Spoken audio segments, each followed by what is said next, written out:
Hi, I'm Stacey with WTI. There's really nothing worse than walking into the kitchen and fumbling for the light at night. So I am in love with these great under the cabinet lights.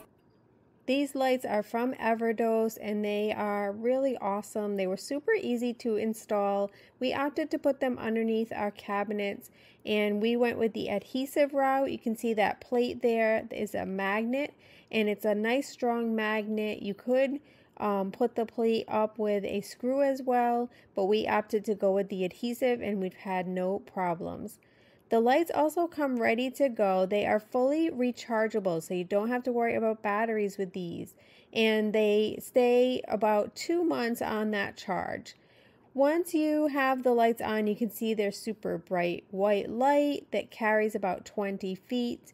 And after you walk away, they go off after 20 seconds, so you really get that battery conservation. They are awesome. So again, these were such an easy setup. It's so awesome to be able to come into the room at night. You could even put these into a closet or into your cabinets, but we love them under the cabinets. They just create such a really great light to be able to come down to. It's really the perfect night light setup so that you don't have to fumble in your kitchen anymore. But that's my point of view.